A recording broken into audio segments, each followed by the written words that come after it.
name is Patricia Dinkins of P. Dinkins Residential Properties with Samson Properties. My, tagline is legacy, wealth, and stability. So I help individuals create legacy for their families, stability, and wealth.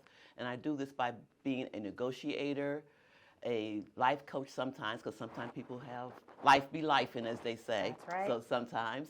An educator, negotiator, just leading them through the process so they can have success in their home life or home transactions. That's right. Can you tell me why that is so important for clients to have? Like, when are they calling you up? Like, you know what, this is going on. They need your help. Let me know. Okay. So they call me when the home no longer meets their needs. So either they want to become homeowners, or there's a death in the family, divorce, or they're too old. Because this year I've changed my niche to the 50-plus communities because I'm in that age range. And my dad, as I told you, turns 92 today, so he's in that age range too. So I want to protect them. So I want to protect them. Basically just giving them success that they need in making their dream come true. I love that. Tell me your story. Like, who were you as a kid that led you to this journey in your life, to this point? Well, I think the kid part doesn't play into me getting to this point. Okay. What does play into it is I was engaged at one time, and he and I would go around visiting open houses. So we both were supposed to do it together, but we didn't get married. But nonetheless, we were supposed to go into the business together, and we were like, we can do that. So like I said, it didn't take place. So years passed down the road, and I was like, I'm going to get my real estate license. I love that. Yeah. But who were you as a kid? Who was I? Yeah. Like, What do you mean? Like, what did you like to do? What did you grow up listening to? Like, we want to get to know the person behind the business. Okay. How were you like? I like crafts. Okay. Excuse me. I like being creative. And that plays into my business too because I love marketing. And so marketing allows me to be creative also. Loving crafts, liking going to movies. What else? I used to go bike riding with my girlfriends. George Washington Parkway, we used to go down there and bike ride. So I guess that's about it, yeah. Okay, yeah. And what kind of music did you grow up listening to? Oh, probably, definitely R&B. R&B. Yeah. I love me some R&B Yeah, too. R&B, Right. yeah. Love that. And you said marketing is a big role. I love marketing. Yes. So tell me, what advice would you give to any entrepreneurs who are looking to market themselves and putting themselves out there? Basically, market yourself by being creative, opening to new ideas, getting out there and networking, because networking is so important also. There's a saying, and you may have heard it, it's not who you know, who knows you. So. Haven't heard that one, but Oh, you haven't? Okay. I'll put that one in my pocket. Okay. Be my guest. Thank you. And can you tell me a little bit of what you do for your business with marketing? Like, how are you putting yourself out there, your business? Okay, like I said, I'm starting this year to do more networking, to get my name out there. Also, of course, social media stuff. I was going to ask, like, anything online? Yes, online, social media, Facebook and IG. Doing podcasts. I just recently signed up for this software where people can search for my name on Alexa and other devices like that. So doing that, advertising in different program booklets. One of the schools down the street from me, they're having an auction, so we can advertise in their booklet, advertising in Inova. So just doing a lot of advertising. I love that. And Yeah. I love that you're doing it like physically, you know? It's not just online. You're out there putting your name. And for some people, they've totally shifted just because of what's available to them now, what isn't. So I find that very amazing that you're like still... You can also get to know people that way as well. And like, hey, this is my name. This is what I do. Right. It gives people like, you know what? I really like this person. I want to like support them. I want to do that. Yeah, and I love doing videos too. So I have a YouTube channel. Oh, and I my do post videos on IG, on YouTube. That is good. I hope that you're putting that informational stats and all that good stuff out there, but also showing your personality. Definitely, too, they want to know. Yeah, because like I said, I love the creativity of it. How did that get started? How did you dip your feet into showing people your videos and just putting play on that camera and recording yourself? The coaches the powers that be say the new thing is video. That's right. They did not lie. They did not lie. So I just started doing it, and my girlfriend always tells me, "Well, you can do it off the fly, the top of your head. I don't need a script or anything like that. I just start doing stuff, so it just comes natural to me." Okay, yeah, and I see you've got some stats here. Anything you want to share with us? Yes, I'd like to share the stats for January and February. Please do. Okay, so the market stats, this is for Northern Virginia. So in January, 771 homes sold, but in February, 1,020 homes sold. So it's moving up the number of homes sold. The median price for January was $650,000. February, 687,250. Okay. So things are looking up. They are. Yay. A little clap for you right, there. Yay. The month inventory. Now, in January, there was only 0.7. That's moved up a little bit. 0.9 months of inventory. So that basically means it would take 0.9 for everything that's on the market to sell out. Still low inventory. Yeah. Average days on the market for January is 29 days. February, 22 days. Like I said, things are looking up. We love to hear that. Yes, I do too. Of course. The number of pending sales for January was 1,072. Pending sales for February, 1,227. I'll speed this up. Housing inventory for January is 981. For February, 1,153 houses of inventory. Okay. And the new listings for January is was 1,070. For February, 1,255. So everything's looking up, basically. I love that. I mean, even interest rates, they're not like the threes. You know, lenders say that it'll never go back to the threes. That's what I hear. So don't look for it. Sorry, right. folks. Just don't look for it. Yeah. So it's probably like low sixes. It'll end up being. Hopefully, at the end of the year, mid sixes, somewhere around there. Wow, I love that you have that projection, like, for you, because a lot of people say, like, a lot of dips over there, like, you know what, I don't know, but the number one thing that I hear is, like, don't wait for that 3, because you're not going to be getting that number. And I always tell I have mentees also, so I always tell them, you got to know some stats. You can't just tell people, oh, the market's looking up. You have to have some information to give them. And I think you're the first one to bring that, so thank you so much for bringing that. You're welcome. You should show it to the camera, too, be like, look at that. We got the stats, y'all. Right here. Right here. Perfect. You knew both angles. And now, tell me a little bit how you're keeping up to date with what's going on in the market, like to help you and your potential buyers and sellers to help. Basically, I go to the National Association of Realtors or Northern Virginia Association of Realtors and look up the monthly stats. Also, my brokerage, they provide us with the stats every month as well. Wow. Yeah. Okay, so you guys are really on top of that. You gotta be. Yeah. And what are some strategies that you found during your career that have really helped you as a real estate agent? Strategies. Being personable, being real, you know. If you don't know, say you don't know. You know, don't try to, I guess, bamboozle or stonewall the clients. Yes. So basically being honest to who you are. Honesty is policy. I like that. And what are some tips that you would like to give to any first-time home buyers where they're not sure where to look, where to go, what to do? What would you like for them to know if anybody's listening? First-time home buyers, what you should do is first make sure you start saving. Don't overextend your credit. When your first step is to get that pre-approval, because if you don't get the pre-approval, you start looking and you end up disappointed because you have in your mind, oh, I like this house, and then you find out you can't afford the house. So, then you're feeling all depressed or whatever. Sad. Right, sad, depressed or whatever, yeah. And also, once you get the pre-approval, don't change money. Don't, move your money around your bank accounts. Don't go out and buy big cost items. Like, don't take out new credit cards. So basically, keep everything the same during that time, because that can mess up your loan. That's good advice there, because I feel like a lot of people forget. They're like, do I need to move this here so it'll look good? Will it show when my credit goes through? Right, and you're thinking about, oh, I'm getting this house, so I'm going to go out and buy some new furniture. Don't do it, folks, until you get the house. Wow, that is actually really good advice. Yeah.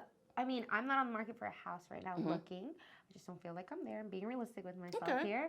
But that is something that I'm definitely going to consider. And I'm sure other people are like, wow, I didn't even think that when I buy a house, go buy all that furniture. Right, that's something that seems like a common thing that you would want to do, but actually it's not. Right, because you may think, you want a new house, but you also want a new car. Yeah. You can't do both of them at the same time. No, ma'am. No, absolutely. If you're getting the house, get the car later. I love that. Yeah. How many employees do you currently have? Me personally, Yeah, I'm a like, solopreneur. oh, okay. I'm not on a team or anything. Okay. Yeah. So that's good to know. Have you ever considered getting help? Not like with another real estate agent, but maybe, or like any assistance just with helping you, like organization, putting stuff out on social media for you? I thought about it, but like I said, I like the creativity about it. Ah. Now, when I have a whole lot of clients, it's best to have someone, because if you're having buyers and sellers, the buyers are running you around all over the place. Mm-hmm. So you need someone to help you with the paperwork and stuff like that. Okay, Yeah. okay, yeah. And I love that you said that you love the creativity part. So you creating it and putting it out there, like that's your little passion. That's me, yeah. I love that. All the way. And then, have you had any weird requests ever from any potential home buyers or clients in general? Like requests like, I want a house, but it definitely has to have this. And you're just like, that's a weird request, but you know what? I think I know a home. Anything like that? Yeah, unfortunately, no weird requests. I've had some rude clients before, but not weird requests for homes, no. For homes, okay. Right. Have you ever had any experience with anything like haunted or potentially haunted homes? I want to say yes and no. I had showed one of my clients a house, and when she walked in there, she's like, something doesn't feel right about this house. Oh my. And so she didn't stay in there long. So after we got out of the house, I told her, I said, someone did die in the house. Oh my goodness. See, this is why I asked, because like it's crazy to hear these stories and the fact that she just followed her intuition. It was like, I don't know, something, you didn't say that. And then you're like, actually, that's crazy. Yeah, and I have showed another house. And when we went in there, like upstairs, they had like candles all around, and then they had like the witchcraft pendulum. Oh no, ma'am! So we didn't stay in there either. Oh my goodness! Yeah. So you were showing the home, and they just had that there, like they had that. The people had it upstairs in their house. Yeah. I don't know if that's one way to sell a home. I mean, no judgment, you guys. You do you, but that's very interesting. Yeah, yeah. So those are I guess the weirdest things. Okay, thank you for sharing that. Yeah. I'm always so curious to know. So thank you. And then for any real estate agents or any people who are working in the real estate industry, what advice would you like to give them as far as personality goes? Like, what's an ideal real estate personality that you think people should have? That's kind of hard because we each work differently. Like I said, I would say being honest, be yourself, because every client is not meant for every agent. So you may meet somebody and you all may clash or whatever. They're good for another type of agent. So just be yourself, be true to who you are. And I always tell new people who are thinking about getting into the real estate business, I let them know up front, it's a hustle business. It's not something where you can just lay back and chill. You definitely have to work. Okay. Yeah. And then how important is it to you to build and keep those relationships with your clients, even after you've made that transaction? It's very important because they may give you a referral. Exactly. Exactly. Yeah. So it's very important. Not only that, you don't want them to think that you were only interested in the transaction. That's you know, right. you don't want to just sell them a house and dump them. No. Yeah. No. So I love that. Yeah. Do some clients ever go to you for some advice in the area, like when they're moving out of state? Are they like, do you know where the best this and so is? How are you keeping up to date with that information for them when and if they ask you that? No one's really asked. One client moved to Alabama, but that was her home. I met someone this past Sunday when I was doing an open house. Yeah. And she was kind of new to the area, and I asked her, I said, well, you definitely want to stick to this area? She said, well, and I was like, how about Fairfax? How about Springfield? And she's like, well, I'm not familiar with them. I said, well, there's a metro there, that you can consider. So, yeah, so it's basically just knowing certain areas where people want to move to. Love that. Yeah. And then what do you like to do in your free time? Like when you're not selling homes and bringing up all the information and doing your research, who are you outside of that? I love to travel. Ooh, tell me where you've been. Been to Germany, Dubai, places in the United States. But the big one is coming up in April. What is I'm going to Singapore. Oh my goodness! Yes. You have like a little curiosity bug in you to travel. Yeah, huh? and I've always, you talk about what type of person I was as a child. Yeah. I've always loved culture and languages. There we Although go. I'm not proficient in anything. That's Wish okay. I was, I but know. I've always loved culture and languages. I love that. What made you want to go to Singapore? This is funny. I was watching one of the TV shows. I can't think of it now. The one where they're chasing around the different countries. You know what I'm talking about? Chasing around different. I don't. They're on teams and they're going here and there, getting tasks with different. Anyway, it was a TV show. Maybe Survivor or something. No, like the that? other one. I don't know. Neither one of us can think of it. Yeah, but I know. guys, it's a TV show on there. We promise. And you probably know what I'm talking about. Yes. About they're going around different places in the country. And Singapore was one of the places that they showed. Okay. And they went to Singapore. I'm like, oh, wow, that looks interesting. I think I want to go to Singapore.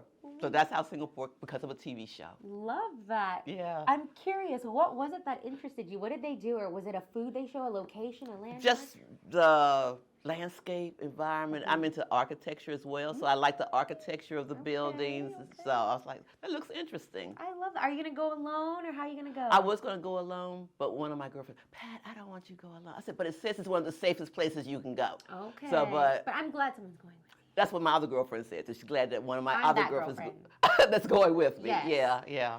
I had another guest that I was talking to. They like to travel on their own, and I think that's really awesome. And I think there's something to be said about somebody who likes to go out on their own and explore. Yeah. You don't have to depend, and you plan around you. Right. But I feel nervous. Like sometimes you just can't wait on people. You're so right. But man, I mean, that's amazing. Good for you for having like that courage, because even sometimes I feel nervous to go to a concert by myself. I'm like, I need someone with me. Concert, I'm not sure. I've gone to Rhode Island by myself. Okay. Yeah, because I just wanted to get away. So, okay, I'll go to Rhode Island by myself. So, I mean, it's okay. Yeah. You don't have to worry about asking somebody where you want to eat or what you want to do. It's all you just do your, you just do your thing. I love that. Yeah. Like, you're inspiring me. Like, maybe I'll consider. You're the second person who likes to travel like that. So. Yeah. But I'm glad your girlfriend's going with you nonetheless. Okay. Shout out, girlfriend. Okay. Shout out, Dorla. Yes. She'll see that when we give you your little shorts. But all right, and just to wrap this up, one more question. Mm-hmm. If you could leave our listeners with one message, what would that message be? It can be in regards to your industry or anything in the world or in life or something in your heart. Message. I guess I can give two messages. Yes. First message is a real estate message. Real estate is one of the best investments that a person can make. For example, one client was in her house 4 years. She sold it after 4 years, and she netted over $70,000. So, I mean, stock market's good, but real estate's better. Okay. So consider investing in real estate. And then before you get to that second message, where can people find you? What's the name of your website? Oh, wow, the website. It's long. It's okay. So the website is Patricia Dinkins, D as in David, INKEN, S as in Sam, Samson, SAMSON, properties.net. And then what's the second message? The second message is we all have a purpose in life. So once you find your purpose, don't be afraid to step out of your comfort zone and pursue your passion. I love that. Thank you so much for being here today. Thank you for having me again. I love it. Absolutely. It was a pleasure.